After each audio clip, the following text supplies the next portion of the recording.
সুপ্রিয় দর্শক, প্রমিসেস জানতে চায়ের আজকের পর্বে আমি নুজহাত রহমান আপনাদের সবাইকে স্বাগত জানাচ্ছি।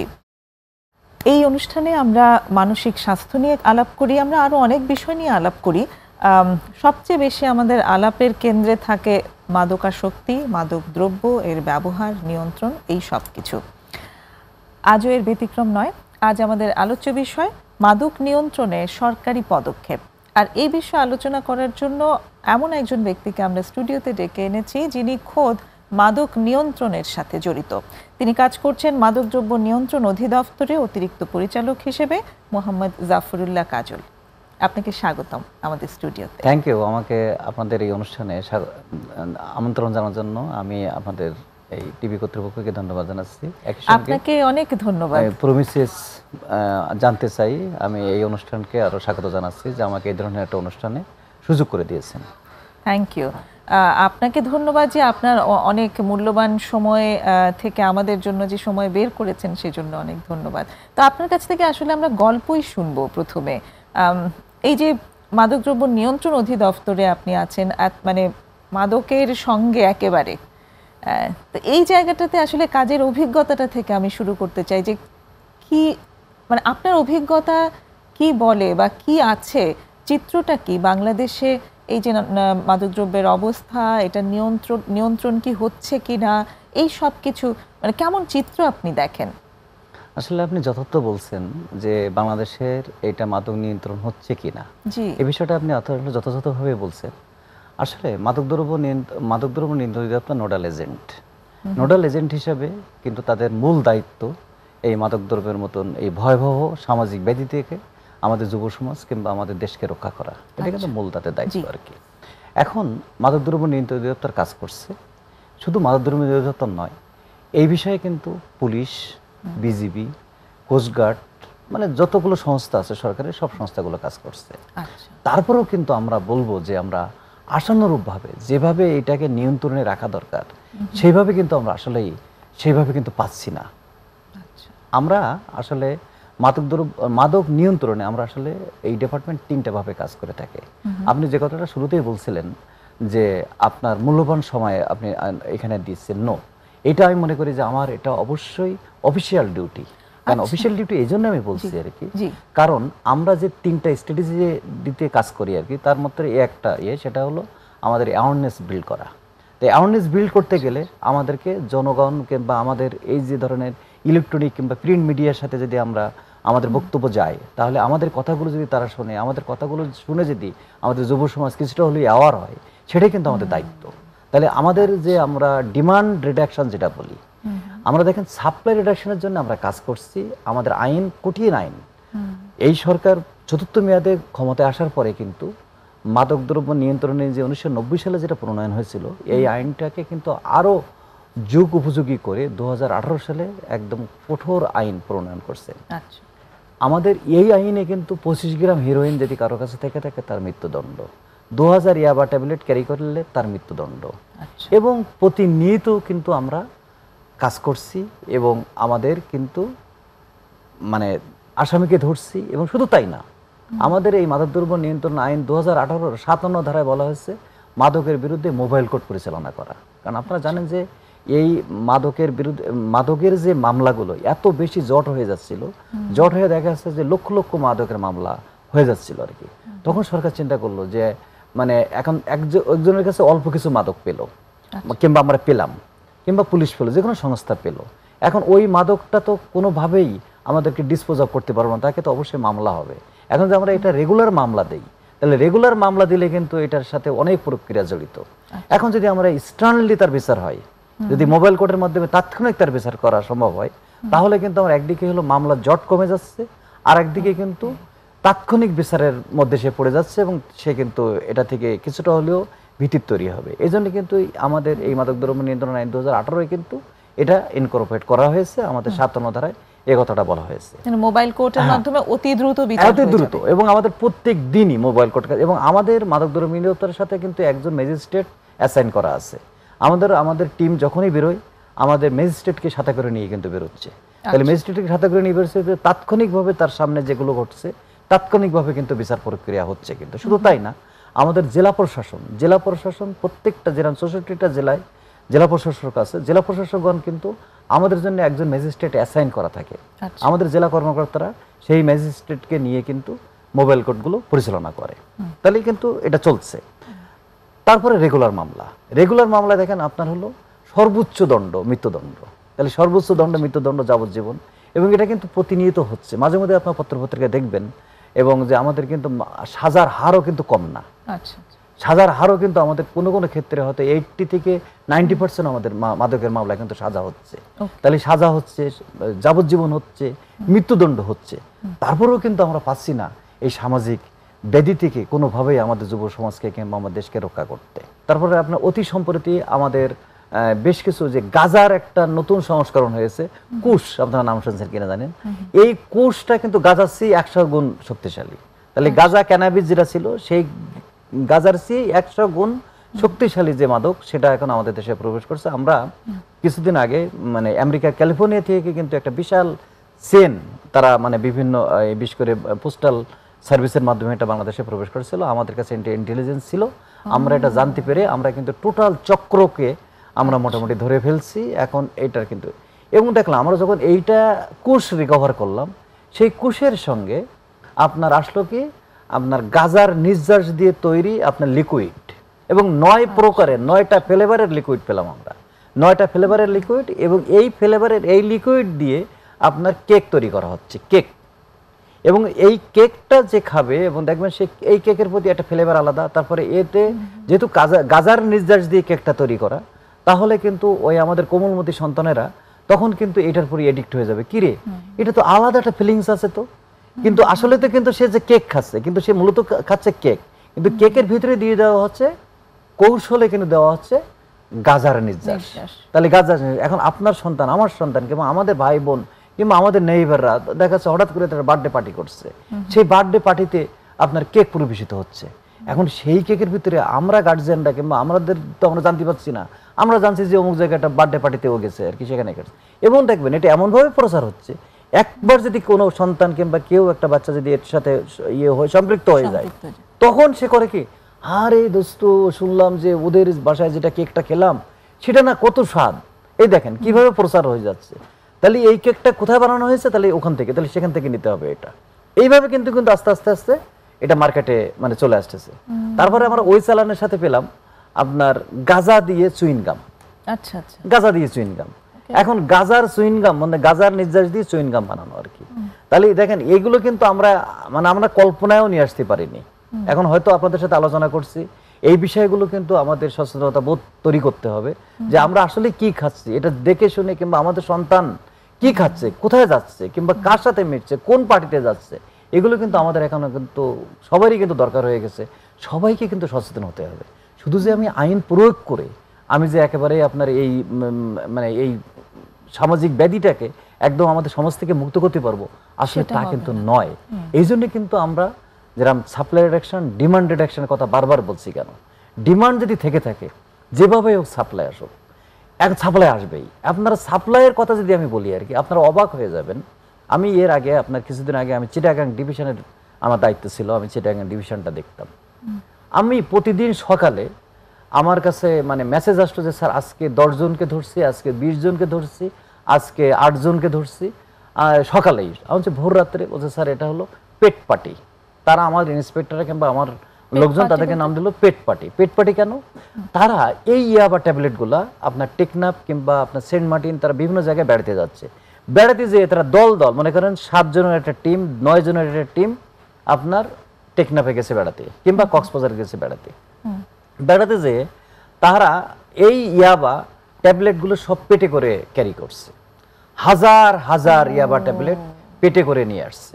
এখন দেখেন, এখন আমাদের কাছে যখনই আমরা যাকে সাসপেক্ট করি তাকে আমরা এটা প্রথমে মানে এ করি, তাকে এক্সরে করি, এক্সরে করি তার পেটে যদি আপনার এটার ওই সদস্য কোনো এ থাকে, তখন আমরা তাকে এক ধরনের সিরাপ খাওয়াই। সিরাপ খাওয়ালে তার স্টুলের সাথে এটা বের করে সে আর কি।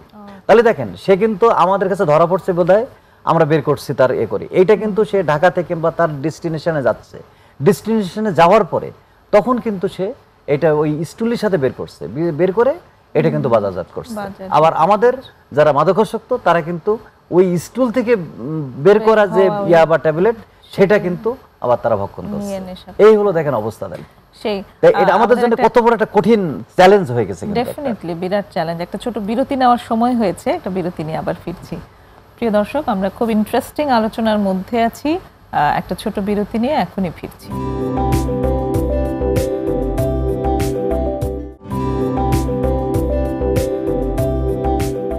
প্রিয় দর্শক, ফিরে এলাম ছোট্ট বিরতি নিয়ে। প্রমিসেস জানতে চাই, কথা হচ্ছে মাদক নিয়ন্ত্রণের সরকারি পদক্ষেপ নিয়ে মোহাম্মদ জাফরুল্লাহ কাজলের সাথে। স্যার, আপনার তো বিভিন্ন জায়গায় কাজ করার অভিজ্ঞতা হয়েছে, সেখান থেকে মানে আমার খুব কিউরিয়াস একটা প্রশ্ন আসলো যে এক এক জায়গায় কি মাদকের ধরন আলাদা পেয়েছেন, যে অমুক ডিভিশনে এই টাইপ মাদক বেশি বা তমুক ডিভিশনের এই ধরনের মাদক বেশি ব্যবহার হয়, এরকম কি কোনো আলাদা আছে? এটা যেরকম দেখেন, আমার একটা অভিজ্ঞতা থেকে আমি বলছি। আমি রাজশাহী ডিভিশনে কর্মরত ছিলাম। জি, রাজশাহী ডিভিশনে যখন আমি কর্মরত ছিলাম, এটা আপনার আমি 17 থেকে আমি 22 পর্যন্ত আমি রাজশাহী ডিভিশনের আমি দায়িত্বে ছিলাম আর কি। রাজশাহী ডিভিশনে কর্মরত থাকা অবস্থায় 18-19 সালের দিকে আপনার মোটামুটি আমাদের বিভিন্ন সংস্থা তৎপরতার কারণে আপনার ইয়াবার যে ট্রেনটা কিন্তু অনেক অংশে আমরা কাটেল করতে পারছিলাম, সক্ষম হয়েছিলাম। এখন যখন আপনার ইয়াবা মানে কাটেল হলো, তখন কিন্তু যারা ইয়াবা আসক্ত তারা তখন মানে এইটার বিকল্প হিসাবে তারা একটা জিনিস বের করে ফেললো। আপনারা এটা একেবারে শুনলে অবাক হয়ে যাবেন, আপনার পেন কিলার, পেন্টাডল, লাপেন্টা, ওপেন্টা। আমি তো অবাক। আপনারা জানেন আমরা 3টা ভাবে, যেমন আমি শুরুতেই যেমনটি বলছিলাম যে আমরা 3টা ভাবে কাজ করে থাকি। একটা হলো সাপ্লাই রিডাকশন, ডিমান্ড রিডাকশন এবং হার্ম রিডাকশন। হার্ম রিডাকশনের অংশ হিসাবে আমাদের কিন্তু সরকারি নিরাময় কেন্দ্র আছে, সাথে সাথে আমরা প্রায় 376টা বেসরকারি নিরাময় কেন্দ্রকে আমরা লাইসেন্স দিয়ে আছি, যেটা আমাদের যে পলিমিসিস কিন্তু এটা আমাদের একটা লাইসেন্সভুক্ত একটা প্রতিষ্ঠান। তারা কিন্তু যথেষ্ট সেবা দিয়ে থাকে এবং তারা কিন্তু এই বিষয়ে যথেষ্ট তৎপর। এখন আমি ওই রাজশাহী ডিভিশনে কাজ কর্মরত থাকা অবস্থায় আমি নওগাঁ, জয়পুরহাট কিংবা বগুড়ায় বিভিন্ন এলাকায় যে আমাদের নিরাময় কেন্দ্রগুলো আছে বেসরকারি, এগুলো ভিজিট করা শুরু করলাম। ভিজিট করতে যেয়ে দেখি আপনার অত্যন্ত কম বয়সের, বিশেষ করে টিনেজার বাচ্চারা, তারা আপনার এই ধরনের যে অপরিচিত একেবারে হলো পেন কিলার, মানে আপনার যে পেন্টাডল, লাপেন্টা, ওপেন্টা, এই ধরনের বিভিন্ন কোম্পানির নামে এটাগুলো হয়, এটা অ্যাকচুয়ালি পেন কিলার। এই পেন কিলার তারা ইউজ করতেছে ইয়াবার সাবস্টিটিউট হিসাবে আর কি। তখন আমি অবাক হলাম যে এটা কিভাবে সম্ভব। তখন বললো স্যার এটা একইভাবেই ইয়াবা যেভাবে আমরা ইনহেল করি, ওইটাও আপনার মানে ফয়েল থেকে বের করে ইনহেল করলে এটা ইয়াবার মতো পাওয়া যায়। আমি সাথে সাথে আমার যে ইন্সপেক্টর ওখানে আমার সাথে ছিল, আমি বললাম যাও তুমি এটা নিয়ে, তুমি যাও তো এই ফার্মেসিতে যাও, ফার্মেসিতে যে এগুলো কিনে নিয়ে আসো, তো আমি দেখি এটা আসলে কি, কোন কোম্পানি করে, কোন করে। আমি এটা করার জন্য আমার একটা কিউরিওসিটি জাগলো আর কি। তখন আমি ইন্সপেক্টরকে পাঠালাম। তো ইন্সপেক্টর আপনার যতগুলো ফার্মেসিতে গেল, কোনো ফার্মেসি থেকে সে কিনতে পেল না। তখন আমার যে ওই নিরাময় কেন্দ্রের একজন মাদকাসক্ত ব্যক্তি, সে মাদকাসক্ত, সে বলছে স্যার আপনাদের কাছে এটা বিক্রি করবে না। বলছি কেন? তো বলছে না স্যার আপনারা দেখেন আমাকে সাথে করে নেন, দেখেন আমি আপনার যে ফার্মেসিতে আপনারা যে পাননি ওই ফার্মেসিতে যেয়ে কিন্তু আমি পাবো স্যার, আমাকে সাথে করে নেন, আপনারা দূরে থাকবেন আর কি। তখন আমার ইন্সপেক্টর যথারীতি তাকে সাথে করে নিয়ে গেল। নিয়ে যাওয়ার পরে সে ঠিকই ওই দোকান থেকেই, ওই ফার্মেসি থেকেই কিন্তু ওই পেন্টাডলের পাতা কিনে নিয়ে আসলো। এর কারণ হলো যে একটা পেন্টাডল হয়তো 10টা ট্যাবলেটের একটা পাতা, এটার এমআরপি 30 টাকা। এমআরপি 30 টাকা, তার মানে একটা ট্যাবলেটের দাম হলো 3 টাকা কিংবা সর্বোচ্চ 5 টাকা। তাহলে 5 টাকা দিয়ে যদি হয় তাহলে এক পাতার দাম হলো 50 টাকা, 30 থেকে 50 টাকা। এখন একটা ট্যাবলেট ওই ফার্মেসি বিক্রি করতেছে মাদকাসক্তের কাছে হলো 50 টাকা থেকে 60 টাকা। তাহলে একটা ট্যাবলেট যদি 60 টাকা বিক্রি করে, সে তো আমার কাছে আপনার ওই এক পাতা, তো আমি তো এক পাতা, তো আমার এমআরপির বেশি, তো আমি আমার ইন্সপেক্টর কিংবা আমি তো টাকা দিব না। তাহলে এটা বিক্রি করছে কাদের কাছে? ওই মাদকাসক্তদের কাছে আর কি। তখন যখন আমার এটা আমার নলেজে আসলো, আমার নোটিশে আসলো, আমাদের তৎকালীন আমাদের মহাপরিচালক স্যার ছিলেন জামাল উদ্দিন স্যার, আমি স্যারকে ওখান থেকেই স্যারকে রিং দিলাম, স্যার সর্বনাশ, মানে আমাদের যুব সমাজ কিন্তু স্যার এই ধরনের অপরিচালিত কিছু ড্রাগের পরে কিন্তু স্যার এডিক্ট হয়ে যাচ্ছে, এখন আমাদেরকে স্যার এটাকে চেক দিতে হবে। তখন স্যার আমাকে পরামর্শ দিলেন, তাহলে আপনি একটা প্রতিবেদন দেন এবং কিভাবে আমরা এটা করতে পারি। তখন আমাদের মাদকদ্রব্য নিয়ন্ত্রণ আইন 2018 যেটা প্রণয়ন হয়েছে, এখানে কিন্তু কিছু ক্লজ রাখা হয়েছিল যে এই ধরনের কোনো বৈধ ড্রাগ যদি আপনার অ্যাবিউজ হয় তাহলে আমরা অবশ্যই সেটাকে কিন্তু আমাদের শিডিউলভুক্ত করতে পারবো। তখন কিন্তু মানে আমাদের যে তফসিলভুক্ত আমাদের যে নাম মাদকদ্রব্য নিয়ন্ত্রণ আইন 2018 এটার তফসিলভুক্ত কিছু ড্রাগ আছে, যেটা আপনার হেরোইন, ফেন্সিডিল, এটা কিন্তু আমাদের তফসিলভুক্ত মানে ড্রাগ। যেরকম আমরা আপনার প্যাথিডিন, মরফিন, এগুলো কিন্তু আমাদের তফসিলভুক্ত ড্রাগ। এখন এইটা যদি কেউ অ্যাবিউজ করে, এটা যদি আমাদের পারমিশন ছাড়া কেউ যদি মানে ব্যবহার করে, তাহলে আমরা অবশ্যই আমাদের আইনে সেটা তাদেরকে আইনের আওতায় এনে তাদেরকে বিচার ব্যবস্থা নিয়ে আসতে পারবো। বিভিন্ন ধরনের পরিচালিত ড্রাগ দিয়ে কিন্তু তারা আসক্ত হয়ে যাচ্ছে। তারা ঘুমের ট্যাবলেট খাচ্ছে, তারা মানে খাচ্ছে, তারপরে বিভিন্ন ধরনের ঘুমের ট্যাবলেট, সিডিল, অ্যাপিল, এ ধরনের ইনজেকশন, কিংবা এই ট্যাবলেট দিয়ে তারা ঝাক্কি বানাচ্ছে। কিন্তু কয়েকটা ঘুমের ট্যাবলেট দিয়ে যদি মানে আপনার কোকের ভিতরে দিয়ে দেওয়া হয়, কোক দিয়ে এটা ঝাঁকানোর পরে এটা একটা মিশ্রণ তৈরি হয়, এইটাও দিয়ে তারা নেশা করতেছে আর কি। দেখেন, তাহলে দেখেন আমি কিভাবেই যে শুধুমাত্র যে আমাদের শিডিউলভুক্ত যে মানে মাদকগুলো আছে সেইগুলো যখন আমরা যখন কাটেল করে ফেলছি, যখন এটাকে আমরা একদমই করছি, তখন চাচ্ছে তারা হাত বাড়াচ্ছে ফার্মেসিতে যে এই ধরনের বৈধ মেডিসিন, যে মেডিসিনগুলো শুধুমাত্র ডাক্তারের প্রেসক্রিপশন ছাড়া কোনোভাবেই কিন্তু এটা বিক্রয় নিষিদ্ধ। পৃথিবীর সব দেশেই কিন্তু আছে, পাশের দেশ ভারতে কিন্তু আছে। আপনি এখানে যে কোনোভাবে ইচ্ছা মতো আপনি কিন্তু কোনো ফার্মেসিতে গিয়ে কিনতে পারবেন না। আমি মনে করি যে আমাদের ধরে এটা সময় এসছে, সময়ের দাবি। আমি মনে করি এটা আমার মানে আমার এই ডিপার্টমেন্টে চাকরি করে আমার এটা উপলব্ধি হয়েছে, আমাদের এখন ফার্মেসিগুলো কিন্তু আমাদের চেক দিতে হবে। তা না দিতে পারলে আমরা যে শুধুমাত্র যে প্রচলিত যে ড্রাগের পিছনে যে আমরা আইন করে তাদের পিছনে দৌড়াচ্ছে, এটা কিন্তু রক্ষা হচ্ছে না। আপনারা যারা নিরাময় কেন্দ্রের সাথে জড়িত আছেন দেখবেন, অনেকে দেখবেন যে এই ধরনের বিভিন্ন ধরনের এই যে ঘুমের ট্যাবলেট এইগুলো দিয়ে তারা এখন নেশা করছে আর কি। তো এই যে আপনার মানে এটাকে কোনোভাবেই আমাদেরকে কফ সিরাপ, পেইন কিলার, এই ধরনের দেখেন ফেন্সিডিল, দেখেন ফেন্সিডিল কিন্তু আসলে একটা কফ সিরাপ। এখন ফেন্সিডিলের কফ সিরাপ এটাকে আপনার হলো আমরা কাটেল করে আমাদের শিডিউলভুক্ত হয়ে গেছে। এখন আমরা ফেন্সিডিলকে এখন আর আমরা কেউ বৈধভাবে বেচতে পারতেছে, বেচার কোনো সুযোগ নাই। এখন ফেন্সিডিলের যে সাবস্টিটিউট আরো কিন্তু কফ সিরাপ আছে, থুসকা আছে, বিভিন্ন ধরনের বিভিন্ন কোম্পানির কিন্তু এই ধরনের কফ সিরাপ আছে। এখন সেটাকে যদি আপনার নিয়ন্ত্রণ আমরা না করতে পারি, সেটা যদি জেপের একজন মানুষ কিংবা একজন মাদকাসক্ত যেটা এটার সাথে আসক্ত, সে যদি ওই 100 ml একটা বোতল একসঙ্গে খেয়ে ফেলে আর কি, অবশ্যই সেটা তার ইফেক্ট করবে। এই জন্য আমি মনে করি যে আমাদের অবশ্যই ডাক্তারদের প্রেসক্রিপশন অনুযায়ী এবং আমাদের যে ফার্মেসিগুলো আছে ফার্মেসিদেরগুলো উচিত আমি মনে করি যে অবশ্যই ডাক্তারের প্রেসক্রিপশন ছাড়া তাদের মেডিসিন বিক্রয় করা অবশ্যই এটা অবশ্যই নিয়ন্ত্রণ করা উচিত বলে আমি মনে করি। এটা আমি নিয়ন্ত্রণটা কিভাবে আরোপ করা সম্ভব, এটা অবশ্যই এটা হলো মানে আমি মনে করি গভর্নমেন্ট যদি এটা পলিসি নাই, এটা আমাদের ওষুধ প্রশাসন অধিদপ্তর আছে, তারা মানে এটাকে একদম ইয়ে করতে পারে। আর সরকার যদি দেখেন ভারতে কিভাবে সম্ভব হচ্ছে, মানে নেপালে কিভাবে সম্ভব হচ্ছে, মানে শ্রীলঙ্কা কিভাবে সম্ভব হচ্ছে। আপনি জানেন আমি একবার আমাদের একটা বিশাল একটা টিম নিয়ে আমি শ্রীলঙ্কায় গিয়েছিলাম। শ্রীলঙ্কায় আমরা যখন একটা বাইরের ট্যুরে গেলাম আর কি, তখন আমাদের একটা সদস্যর পেটের সমস্যা দেখা দিল। তখন সে কোনোভাবে আমরা কয়েক জায়গায় গাড়ি থামাইছিলাম, গাড়ি থামাই আমরা চাচ্ছিলাম যে একটা মেডিসিন কিনে তার এটাকে করার জন্য আমরা মেডিসিন আমাদের হোটেলে রেখে আসছিলাম, কিন্তু একটা ফার্মেসি কোনোভাবেই রাজি হয়নি একটা ট্যাবলেট তাকে দিতে আর কি। বলছে আপনাদের প্রেসক্রিপশন দেখান, আমরা মেডিসিন দিব আর কি।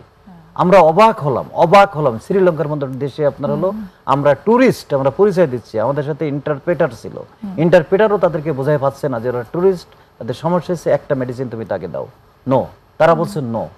তাহলে দেখেন সেখানে কিভাবে সম্ভব হলো। আমরা একজন মানুষ যে তার মানে অসুস্থ বোধ করছে সে রাস্তার মধ্যে আর কি, তাকেও কিন্তু একটা মেডিসিন তারা দিচ্ছে না।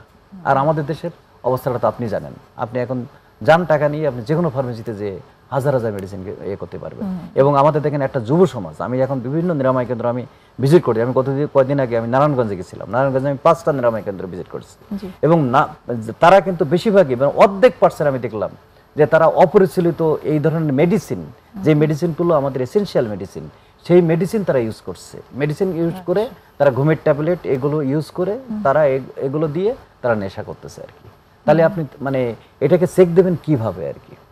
এজন্য আমি মনে করি যে প্রত্যেকটা জায়গায় সচেতনতা বোধ তৈরি করতে হবে। এক্স্যাক্টলি, তা নাহলে কোনোভাবে আসলে কোনোভাবে আপনার এটাকে মানে এ করা খুবই কঠিন হয়ে যাবে। আমরা আসি সেখানটাতে আরেকটা বিরতির সময় হয়ে যাবে। দর্শক সঙ্গেই থাকুন, আরেকটা বিরতি নিয়ে ফিরছি কিছুক্ষণের মাঝে।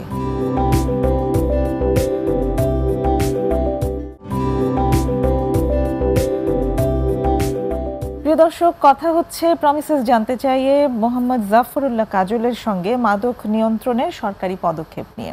আপনার অভিজ্ঞতা শুনছিলাম, আসলে মানে গল্পের মতোই শুনছিলাম, এবং আপনার অভিজ্ঞতার শেষ নেই, এবং এত রকম গল্প আপনার কাছে আছে যেগুলো সত্যি ওই যে আই ওপেনিং অনেক ব্যাপার। আপনি যেরকম বললেন যে ইয়াবার বদলে পেইন কিলার ব্যবহার করছে, কফ সিরাপ তো যেটাকে তফসিলভুক্ত করা হয়েছে, এর বাইরের অন্যটা কেউ যদি অন্য সিরাপকেও আপনার হলো মানে একই ভাবে ব্যবহার করা, সেখানটাতে তো আসলে কিছু করার নাই। আমাদের অনেকগুলো আমাদের এগুলো অ্যাড্রেস করা উচিত আমাদের মনে করি আর কি। এখানটাতে সচেতন মানে পাবলিকের সচেতনতা, পাবলিক সচেতনতা এটা আমাদের করতে হবে। শুধু তাই না, আমি আরেকটা বিষয় সবসময় বলে থাকি আর কি, সেটা হলো যে আমাদের মানে পিতামাতা গার্জেনদেরকে কিন্তু সচেতন হতে হবে। এখন দেখেন, আমরা যখন ছোটবেলায় ছিলাম, আমাদের যখন লেখাপড়া করছি, আমাদের কিন্তু মানে স্কুল মানে ইয়েতে আমাদেরকে পড়াশুনো রেডি করে কিন্তু আমাদের স্কুলে যেতে হতো, না হলে কিন্তু আমাদের স্কুলে শাসন ছিল। আমাদের কিন্তু স্কুলে আপনার সেই পড়াশোনাটা স্কুলে আমাদের 8টা সাবজেক্ট পড়া করতো, এবং সেই 8টা সাবজেক্ট পড়া দিয়ে আমাদেরকে বাসায় ফিরতে হতো, এবং ওই রাতে এসে আমাদেরকে কিন্তু ওই পড়া রেডি হয়ে তারপরের দিন স্কুলে যেতে হতো, নাহলে কিন্তু আমাদের সাজা খেতে হতো, আমাদের করতে হতো, এবং আমাদের জব দিতে ছিল। এবং আমরা এই ফাঁকে একটু খেলাধুলা করতাম, কিন্তু খেলাধুলা করে মাগরিবের আজান দিত, আমরা সাথে সাথেই আমরা পাঁচালির ভিতরে ঢুকে যেতাম, আমরা পড়াশোনা নিয়ে বসতাম আর কি। এখন আমি মনে করি যে স্কুলের এটাও আমার কাছে একটা ইয়ে লাগে, যে স্কুলের এই পড়াশোনাটা আমরা যেভাবে পড়াশোনাটা আমাদের কাছ থেকে টিচার আমাদের কাছ থেকে আদায় করতো, এখন মনে হয় এটাও কিন্তু আসলে মনে হয় ডিটোয়েট করছে। এখন এই পড়াশোনাটা বোধহয় এইভাবে স্কুলে এখন কিন্তু হচ্ছে না, যার কারণে বাচ্চাদের আপনার এটার প্রতি তাড়া থাকতেছে না। এখন তারা কিন্তু অন্যদিকে আরেকটা বিষয় আপনাদেরকে বলি আর কি, সেই বিষয়টাও কিন্তু আমাদের আগামী প্রজন্মকে আরো বেশি ভাবতে হবে। সেটা হলো বর্তমানে আপনার মোবাইল যে আমাদের জন্য আরো আগামী 5 বছরে আমাদের বাচ্চারা, আমাদের পরবর্তী প্রজন্ম মোবাইলের প্রতি যে আসক্ত হয়ে যাচ্ছে, এটাও কিন্তু আপনারা দেখবেন একটা জায়গায় সময় এসে আমরা কিন্তু এই জায়গায়ও একটা এসে আমাদের হোঁচট খেতে হবে। মানে এটা কিন্তু একদমই বলা হচ্ছে যে মাদকাসক্তি যেমন একটা আসক্তি, তেমনি মানে ইন্টারনেট আসক্তি, ডিভাইস আসক্তি, পর্ন আসক্তি, সেগুলো অ্যাকচুয়ালি মানে সমান রকমই আসক্তি, সবগুলোকেই ওই আসক্তির যে ডিজিজ, সেই রোগের আন্ডারে কিন্তু সবগুলোকে ফেলা হচ্ছে। আগে দেখেন এত বেশি পড়াশোনা, আমরা দেখেন আমাদের হাতে একটা বই থাকতো, আমরা একটু পড়াশোনা করতাম, বই দেখতাম, ম্যাগাজিন পড়তাম, পত্রিকা পড়তাম। এখন দেখেন আস্তে আস্তে মানে সবকিছু কাটাল হয়ে যাচ্ছে। এখন একটা পত্রিকাও কিন্তু কেউ কিনতে চায় না, পত্রিকাও পড়তে চায় না, কারণ ওই দেখেন আপনার কাছে একটা অ্যান্ড্রয়েড মোবাইল আছে, আপনি ফেসবুক নিয়ে বসছেন, আপনি মানে ওইটাই কিন্তু দেখতেছেন, আপনি ওইটার প্রতি কিন্তু আপনি ইয়ে হয়ে যাচ্ছেন। আপনি পাশে বসে আছেন, দেখেন আমরা পাশে বসে থাকলে একজন মানুষের সাথে ভাব বিনিময় করতাম, তার কাছ থেকে কিছু কথা শেয়ার করতাম, এখন কিন্তু সেটাও উঠে গেছে আর কি। ওই ভদ্রলোক যে পাশে বসে আছে, সেও মোবাইল নিয়ে আপনাকে দেখতেছে, সে মোবাইলের ভিতরে, আমিও কিন্তু মোবাইল নিয়ে বসে আছি, কিন্তু আমাদের পিছনে আর ভাব বিনিময় নেই, আমাদের কাছে সাথে কিছু নাই, আমরা কিন্তু ওই জায়গায় কিন্তু চলে যাচ্ছি আর কি। তারপরে আরেকটা জিনিস দেখা যাচ্ছে, দেখেন এখন আপনার কোমলমতি বাচ্চাদের, আমাদের মায়েরা, তাদেরকে কি করা হয় যে আপনার একটা মোবাইলের একটা গেম দিয়ে তাদেরকে ছেড়ে দেওয়া হচ্ছে আর কি। আস্তে আস্তে দেখবেন আপনার অনেক চোখের সমস্যা হয়ে যাচ্ছে, কিন্তু বাচ্চাদের ওই মানে অ্যান্ড্রয়েড মোবাইলের যে পরিমাণ বিকিরণ হয়, এটা কিন্তু চোখে ইফেক্ট করতেছে আর কি, এই বাচ্চাদের চোখে ইফেক্ট করতেছে।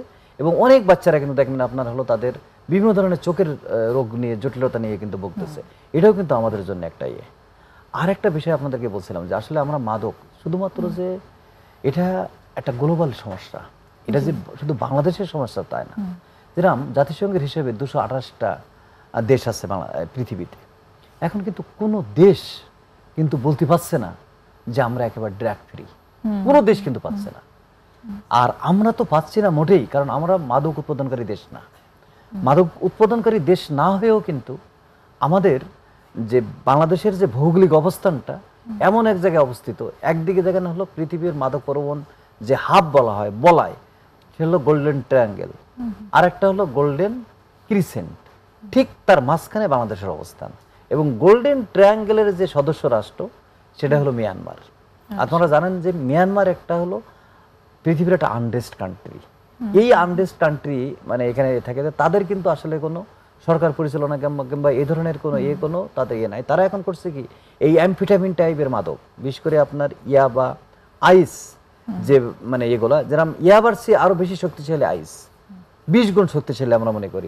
এখন আইস তারা উৎপাদন করে তারা শুধু বাংলাদেশে পুশ করছে না, কিন্তু তারা পাশের রাষ্ট্র থাইল্যান্ডে পুশ করছে, পাশের রাষ্ট্র আপনার মালয়েশিয়া যাচ্ছে, ইন্দোনেশিয়া যাচ্ছে, তারা পৃথিবীতে বিভিন্ন দেশে কিন্তু তারা এটা পুশ করছে। আর মিয়ানমারের সাথে আমাদের দেখেন আমাদের বিভিন্ন ধরনের ট্রেড আছে, কিন্তু মাছ আসে, বিভিন্ন ধরনের বর্ডার আছে। আর আমাদের সাথে মিয়ানমারের সাথে আপনার 2টা জেলা আছে আমাদের, মানে আমাদের কক্সবাজার এবং বান্দরবন 2টা জেলার সাথে আমাদের মিয়ানমারের সীমান্ত আছে, এবং 271 কিলোমিটার তাদের সাথে আমাদের মানে সড়ক সাথে আছে, আমাদের সাথে তাদের ল্যান্ড বর্ডার আছে 271 কিলোমিটার। তার মধ্যে 65 কিলোমিটার আপনার নাফ নদীর একটা আছে, এক পাশে নাফের ওই পাশে হলো মিয়ানমার, এই পাশে বাংলাদেশ। এখন ছোট একটা নদী আর কি, এই নদী এখন আপনি সার্বক্ষণিক কে টহল দিয়ে আপনাকে করবে আর কি। তারপরে এখানে ধরেন মাছ ধরে নৌকা থেকে শুরু করে কত কিছু যান কিন্তু ওখানে চলছে আর কি। আবার আমাদের সাথে মিয়ানমারের সাথে সমুদ্র সীমা আছে 556 কিলোমিটার। তাহলে এই 556 কিলোমিটার সমুদ্র সীমা, 271 কিলোমিটার এই আমাদের ল্যান্ড বর্ডার, তারপরে মায়ানমারের সাথে আমাদের বিভিন্ন ধরনের ট্রেড আছে আর কি। এখন এর মধ্যে দিয়ে আপনার বিভিন্ন ভাবেই বিভিন্ন পন্থায় এই ধরনের ড্রাগ আমাদের দেশে ছড়িয়ে দেওয়া হচ্ছে আর কি কিন্তু। এবং আমরা আমাদের যুব সমাজ আমরা কিন্তু সে জায়গায় করছি, যার কারণে কিন্তু আমাদের মাননীয় প্রধানমন্ত্রী উনি কিন্তু প্রত্যেকটা বিষয়ে কিন্তু ওনার বক্তব্যের প্রত্যেকটা জায়গায় কিন্তু আসে মাদকের বিরুদ্ধে জিরো টলারেন্স, এবং উনি কিন্তু সবসময় বলেন মাদকের বিরুদ্ধে জিরো টলারেন্স। যার কারণে কিন্তু আমাদের গভর্নমেন্ট তার যে ম্যানুফ্যাকচার, এতে কিন্তু মাদকের বিষয়ে বিশাল মানে নির্দেশনা আছে। আমরা কিন্তু সেটাকে বাস্তবায়ন করার জন্য প্রত্যেকটা সংস্থা কিন্তু কাজ করছে। কিভাবে? কারণ আমরা এখন মধ্যম আয়ের দেশ, আমাদের মাননীয় প্রধানমন্ত্রী স্বপ্ন দেখছেন কিন্তু আমাদের স্মার্ট বাংলাদেশ। তাহলে স্মার্ট বাংলাদেশে যেতে গেলে আমাদের স্মার্ট নাগরিক হতে হবে, দেশের অর্থনীতিকে স্মার্ট করতে হবে। তাহলে স্মার্ট করতে গেলে যদি আমাদের এই যে নাগরিকরা এর একটা বিশাল অংশ যদি মাদকাসক্ত হয়ে যায়, তাহলে কিন্তু আমরা 2041 সালে আমাদের মাননীয় প্রধানমন্ত্রীর যে স্বপ্ন, আমাদের জাতির পিতার যে স্বপ্ন, এদের সোনার বাংলাদেশ গড়ার, এবং আমাদের সেই জাতির পিতার সুযোগ্য কন্যা আমাদের মাননীয় প্রধানমন্ত্রী যে জায়গাটাতে নিয়ে যেতে চাচ্ছে আমাদের দেশটাকে আর কি, আমরা সেই 2041 সালে কিন্তু আমাদের পৌঁছাতে গেলে আমাদের কিন্তু এখনই আমরা ভালোভাবে যদি এই সামাজিক বেদিটাকে আমরা মোকাবেলা না করতে পারি, তাহলে কিন্তু আমাদের জন্য বিশাল একটা অন্তরায়। যার কারণে আমাদেরকে কিন্তু প্রত্যেকটা সংস্থাকে, এবং আমি মনে করি যে সেক্টরে আছে না কেন সবার কিন্তু দায়িত্ব আছে। শুধু যে আমি এই ডিপার্টমেন্টে চাকরি করছি বলে আমার একা দায়িত্ব তা না, সব সংস্থার দায়িত্ব আছে। যেটা আপনার যারা টিচার, যারা স্কুল কলেজে পড়াশোনা করায়, আমরা কিন্তু বিভিন্ন ধরনের এই শিক্ষা প্রতিষ্ঠানে কিন্তু আমরা শিক্ষকদের ভিতরে কিন্তু আমরা মেন্টর তৈরি করার একটা পদক্ষেপ নিয়েছি। মেন্টর মানে টিচাররা যেন এই বিষয়ে মানে তারা লেকচার দিতে পারে, তাদেরকে আমরা কন্টেন্ট তৈরি করে তাদের কাছে দিচ্ছি আর কি। তারা এই কোনটার মধ্যে পড়ছে? Supply reduction, demand reduction. আচ্ছা, ডিমান্ড রিডাকশন, এটা আমরা ডিমান্ড রিডাকশন করছে এই কারণে দেখেন আমরা যদি দেখেন আমরা মানুষের কঙ্কালের যে বিভিন্ন অঙ্গ, এই অঙ্গকে আমরা ভিজিবল জায়গায় কিন্তু প্রত্যেকটা শিক্ষা প্রতিষ্ঠানে লটকাই দিচ্ছি। তারপর আমরা বিভিন্ন ধরনের কন্টেন্ট তৈরি করছি। আমরা এই যে ইলেকট্রনিক্স প্রিন্ট মিডিয়ায় কিন্তু আমরা এগুলো প্রচার করছি। আমরা দেখুন অনেক টিভির স্কুলে আপনার আমাদের মাদকের যে ক্ষতিকর বিষয়গুলো কিন্তু আমরা উঠাই ধরছি, আমরা বিজ্ঞাপন দিচ্ছি, আমরা টিভিতে কথা বলছি, আমরা টক শোতে কথা বলি। আমরা কথা বলছি কেন? এই কথাগুলো কিন্তু আমরা অবশ্যই ছড়াই দেওয়ার জন্য, যেটা আসলে ক্ষতিকর আমাদের সমাজে। এতে কোনো ভালো কোনো দিক নাই। আমি দেখলাম যে আমি এই ডিপার্টমেন্টে 25 বছর চাকরি করছি, আমি বিভিন্ন মানে এই নিরাময় কেন্দ্রে যে মাদকাসক্ত যারা, তাদেরকে নিয়ে কথা বলি, তাদের সাথে কথা বলি, এবং বেশিরভাগ মাদকাসক্ত যারা তারা কিন্তু সবাই কিন্তু দেখবেন প্রথম অবস্থায় কিন্তু তারা সিগারেটে আসক্ত। এজন্য কিন্তু ধূমপানকে হলো এই জগতের প্রবেশদ্বার বলা হয়। হ্যাঁ, তো তারা কিন্তু প্রথম অবস্থায় কিন্তু ধূমপায়ী হয়, ধূমপানের পরপরই কিন্তু তারা এই হার্ড ড্রাগসে আস্তে আস্তে মানে জড়িয়ে যাচ্ছে আর কি। এখন আমরা যদি এটার মানে এটার কোনো আপনার মানে কোন রকমের ভালো কোনো দিক আছে বলে আমার অন্তত জানা নাই, যে অন্তত মানে ধূমপান খেলে আমার ব্রেন খোলে, ধূমপান খেলে আমি এই করতে পারি, মাদক খেলে এই হয়, এটার কোনো আসলে সম্পূর্ণ আমরা ভ্রান্ত ধারণা। এবং প্রথম অবস্থায় যারা আপনার কিন্তু এগুলো মার্কেটিং করে, যারা করে, তারা কিন্তু বিভিন্ন টেকনিক অবলম্বন করে, যেরকম ইয়াবা আপনার। আমরা এই টেকনিকটা বিরতির পরে এসে শুনি। আচ্ছা, অনেক ধন্যবাদ। মানে এখানটাতে আরেকটু বেশ আলোচনা আছে আসলে, একটা বিরতি নিয়ে ফিরছি। প্রিয় দর্শক, ছোট্ট বিরতি নিচ্ছি, সঙ্গেই থাকুন।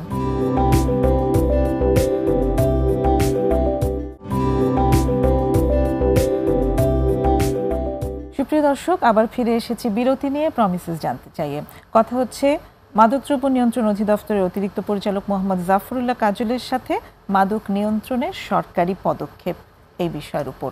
স্যার, খুব চমৎকার একটা জায়গায় ছিলাম যে যারা মাদক মানে ব্যবসা করছে তাই বলবো না, মাদকে আকৃষ্ট করার জন্য বিভিন্ন ধরনের টেকনিক ইউজ করে, সেটা নিয়ে আপনি বলছিলেন। যেরকম দেখেন, আমি এটা বলছিলাম এই সেন্সে যে দেখেন আপনার কোমলমতি সন্তান কিংবা যারা স্কুল কলেজে পড়ে আর কি, আমি আরেকটা গল্প বলি একটু। আমি রাজশাহীতে এক নিরাপত্তা কেন্দ্রে ভিজিট করতে গেছি আর কি। ভিজিট করতে একটা খুব মানে ক্লাস 8-এ পড়ে একটা ছেলে, সে একটা নিরাপত্তা কেন্দ্রে ভর্তি আর কি। তার গল্পটা দিয়ে আমি শুরু করি। আমি তাকে বললাম যে বাবা তুমি কেন এতে আসলা? তো সে বলতেছে স্যার আমি ক্লাস 8-এ আমি ফার্স্ট বয় ছিলাম, আমি ক্লাস 8-এ সবসময় আমি ফার্স্ট হতাম। এখন একদিন হঠাৎ করে আমাদের অঙ্ক পরীক্ষা, আমার মানে পড়াশোনাটা আমার প্রিপারেশনটা ভালো হয় নাই, আমি খুব টেনশনে পড়ে গেছি আর কি। তখন আমার এক বন্ধু আমাকে বলছে কি যে তোকে এমন একটা ট্যাবলেট খাওয়াবো, তাকে কিন্তু ইয়াবা কিংবা বাবা এই ধরনের কোনো কথা বলছে না, তাকে বলছে তোকে এমন একটা মেডিসিন খাওয়াবো তুই সারা রাত পড়তে পারবি। এখন তাকে কিন্তু আসলেই ওকে কিন্তু ইয়াবা বলে কিন্তু খাওয়াইনি, ওকে বলছে যে একটা ওষুধ খাওয়াবো। সে ওষুধ হিসাবে ওই ছেলে খেয়েছে, যেহেতু সে তো কোমলমতি, সে তো জানে না, সে খেয়েছে। তখন থেকে যে আসলেই ওই ইয়াবা মানে যে ট্যাবলেটটা যে খাওয়াইছে তাকে, সে কিন্তু এটা খেয়ে সে সারা রাত পড়তে পারছে। তখন ও বলছে দোস্ত খুবই ভালো, তো এটা তো খুবই আমি মজা পেয়েছি। আস্তে আস্তে কিন্তু সে ওই ইয়াবার প্রতি কিন্তু সে এডিক্ট হয়ে গেল, যে ওই যে একবার ভালো লাগছে। কারণ আপনি জানেন আমাদের ব্রেনে আমাদের ব্রেনে একটা হরমোন আছে আপনার ডোপামিনের নাম শুনছেন আর কি, এইটা সিগ্রেশন হয়। এখন ওই যদি যখন কোনো ভালো জিনিস সে পায় ওখান থেকে, তখন সে বলে যে আরো দাও আমাকে আর কি, আরো দাও। তখন দেখেন সে একটা পেয়েছে, তখন বলছে আমার একটাই হচ্ছে না, তখন আস্তে আস্তে আস্তে আস্তে আস্তে তার ডোজ বাড়াতে হয়। এই করতে করতে তারা কিন্তু মানে ওই মাদকে আসক্ত হয়ে যাচ্ছে আর কি। আর একটা বিষয় তারা যে টেকনিকগুলো অবলম্বন করে, এই ধরনের একটা টেকনিক। আর একটা টেকনিক হলো আপনার হয়তো দেখা যাচ্ছে যে একজনকে বলছে যে তোমাকে একটা ট্যাবলেট খাওয়াবো, তুমি স্লিম হতে পারবা, তুমি সুন্দর হতে পারবা। এখন হঠাৎ করে মনে করছে একজন ফেটি একটা মেয়ে কিংবা তার তখন বলছে যে ঠিক আছে তাহলে একটা ট্যাবলেট খাওয়ালে তো যদি আমি ফেটি মানে কমে যায় তাহলে তো ভালো। আসলেই মানে ইয়াবা ট্যাবলেটটা খেলে ক্ষুধা মন্দা তৈরি হয়। ক্ষুধা মন্দা যদি তৈরি হয়, আপনার ক্ষুধা যদি কম লাগে, তাহলে আপনার খাওয়ার কম খাবেন। খাওয়ার কম খেলে কিন্তু আপনার অবশ্যই বডি একটু হয়ে যাবে। কিন্তু আপনি ওইটার প্রতি যে এডিক্ট হয়ে যাচ্ছেন, ওইটার প্রতি যে আপনি আসক্ত হয়ে যাচ্ছেন, সেটা কিন্তু আপনি ভাবতেছেন না আর কি। এবং ওরা কিন্তু ওই টেকনিকগুলো কিন্তু মূলত ব্যবহার করে আর কি, ব্যবহার করে কিন্তু আকৃষ্ট করা যায়, যাকে যেটা দিয়ে আকৃষ্ট করা যায়। যেরকম আমি যেমনটি বলছিলাম যে আপনার এখন গাজার কেক, আপনার ম্যাজিক মাশরুম, এবং আপনার এই যে ধরনের বিভিন্ন ধরনের চমকপ্রদ নাম দিচ্ছে, কিন্তু চমকপ্রদ নাম দিয়ে তারা এটাকে কিন্তু বাজারে মানে ছড়ে দেওয়ার চেষ্টা করছে আর কি। যে এক একটা নতুন নতুন নাম না দিলে তো আমাদের কোমলমতিরা তারা তো ওইদিকে আকৃষ্ট হবে না আর কি। আকৃষ্ট করার জন্য কিন্তু এই ধরনের নাম দিয়ে দিয়ে তারা কিন্তু বাজারটাকে কিন্তু দখল করার চেষ্টা করতেছে। এইভাবে কিন্তু আমাদের যুব সমাজ কিন্তু এখন যখন সে একবার তাকে যদি আসক্ত বানায় ফেলতে পারে, একবার যদি সে আসক্ত বানায় ফেলতে পারে, তখন কিন্তু সে শুধুমাত্র একটা ড্রাগে কিন্তু সে থাকে না, তখন সে মাল্টি ড্রাগে আকৃষ্ট হয়ে যায়। সে প্রথমে শুরু করছিল হয়তো বা ইয়াবা দিয়ে, কারণ ইয়াবাটা তাকে হয়তো বলছিল যে স্টিমুলেটেড, আমি সারা রাত পড়তে পারবো, আমি 10তলা বিল্ডিং এ একেবারে লাফ দিয়ে উঠতে পারবো, আমি স্লিম হব, এই ধরনের বিভিন্ন ধরনের চমকপ্রদ দিয়ে কিন্তু তার ব্রেনটাকে আগে ওয়াশ করা হয়েছে।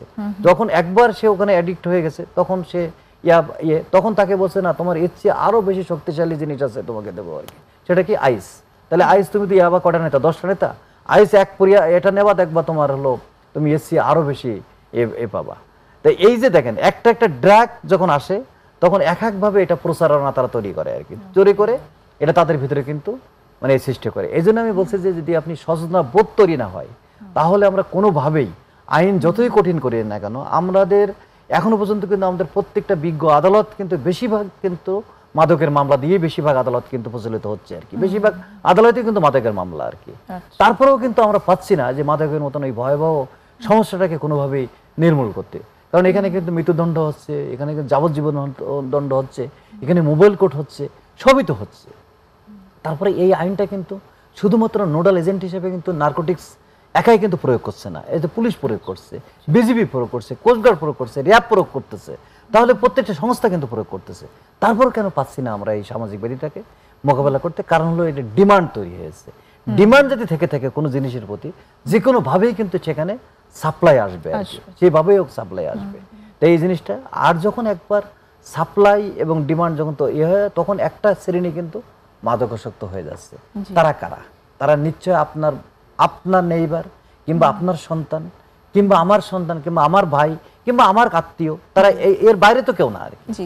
এখন তাদেরকে তো আমাদেরকে অবশ্যই আমাদের মূল স্ট্রিমে কিন্তু ফিরিয়ে নিয়ে আসতে হবে। এই মূল স্ট্রিমে ফিরিয়ে নিয়ে আসার জন্য কিন্তু সরকার আমাদের এখন হলো, বর্তমানে আমাদের 4টা সরকারি নিরাময় কেন্দ্র আছে, যেখানে 28 দিনে যে চিকিৎসা দেওয়া একদম ফ্রি চিকিৎসা, সরকারি খরচে কিন্তু চিকিৎসা দেওয়া হয়। এবং আমাদের ঢাকাতে যে 100 বেডের যে হাসপাতালটা ছিল, এখানে এবছর আমাদের নতুন করে কাজ শুরু হয়েছে, 250 বেডের হাসপাতাল হচ্ছে, এবং সেখানে আমাদের 13 তলা বিল্ডিং এর কাজ শুরু হয়েছে। এখানে আমাদের কিন্তু 250 বেডের একটা হাসপাতাল। শুধু তাই নয়, আমাদের বাকি যে 7টা ডিভিশনে আমরা মানে 10 একর করে জায়গা আমাদের অধিগ্রহণ এই প্রক্রিয়া চলছে। আমরা মোটামুটি এই জায়গায় চলে গেলে আমরা কিন্তু ডিভিশনাল পর্যায়ে আমরা 200 বেডের একটা হাসপাতাল পাবো আর কি।